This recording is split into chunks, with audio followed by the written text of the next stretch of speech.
बाबा साहब अम्बेडकर को मेरा सादर प्रणाम और उनके गुरु महात्मा ज्योतिबा फूले, जिसने उस अंधकार में शिक्षा की अलख जगाने का प्रयास किया और जिसकी जयंती पर आज मातृशक्ति अपने घर पे सो रही है, उन माताओं की शिक्षा का जो प्रथम विद्यालय 1848 में जो खोला गया, वो महिलाओं को शिक्षा की देन है। तो महात्मा ज्योतिबा फूले, मैं उनको नमन करता हूं, प्रणाम करता हूं। विद्वत मंच और सामने पांडाल में बैठे हुए इस करड़ गांव की जागरूक जनता, मैं ज्यादा समय नहीं है, ज्यादा नहीं बोलते हुए इतना ही कहना चाहता हूं, ये जो दो महान विभूतियां हैं,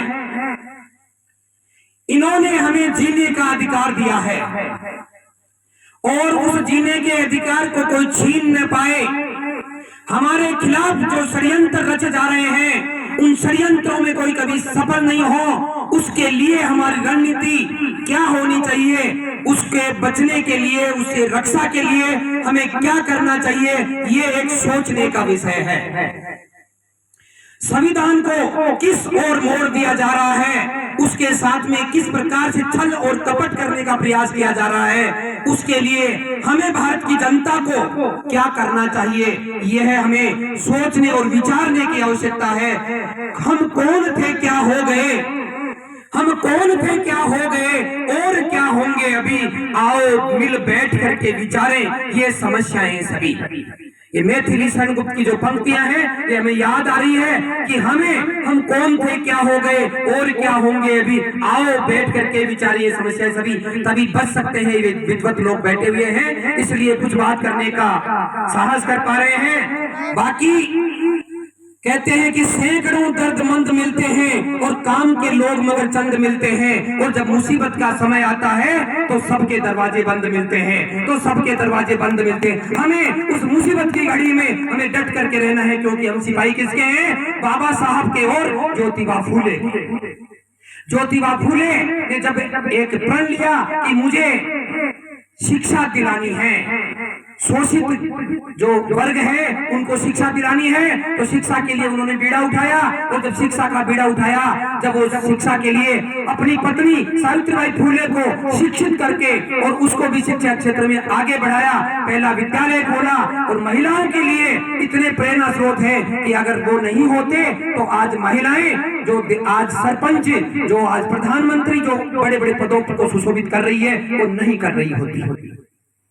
तो इसलिए कहते हैं कि झील पर पानी बरसता है हमारे देश में, झील पर पानी बरसता है हमारे देश में, खून सस्ता है, पानी महंगा है हमारे देश में। भ्रष्ट अफसरों और गद्दार नेताओं और जालिमों को छोड़कर बड़ा कौन हंसता है हमारे देश में। सज्जनों, अगर वतन की हालत बताने लगेंगे तो पत्थर भी आंसू बहाने लगेंगे। अरे किसी कोने में खो गई है इंसानियत, जिसे ढूंढने में चमाने लगेंगे, जिसे ढूंढने में चमाने लगेंगे। तो मैं ज्यादा कुछ नहीं कहता हुआ इतना ही कहूंगा कि अपनी संतान को, अपने परिवारों को, अपने रिश्तेदारों को, जो भी पढ़ने में असक्षम है, उनको जितनी हो सके उतनी मदद करके शिक्षा के क्षेत्र में उनको आगे बढ़ाइए। शिक्षा रूपी दान में आप आगे आइए। अरे बहुत दे लिया आपने मंदिरों में दान, बहुत दे लिया आपने मठों में दान, खूब तीर्थों में दे लिया, लेकिन अब तो समझ जाओ, अब तो जाग जाओ। शिक्षा के अंदर अगर आप दान देने लग जाओगे, शिक्षा क्षेत्र में लोगों को आगे बढ़ाने लग जाओगे, अपने बच्चों को पढ़ाने लग जाओगे,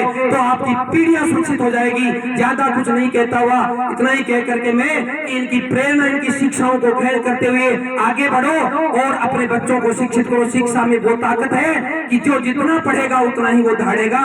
तो मैं ज्यादा कुछ नहीं कहता हूँ, अपनी वाणी को विराम देता हूँ। जय हिंद, जय भारत।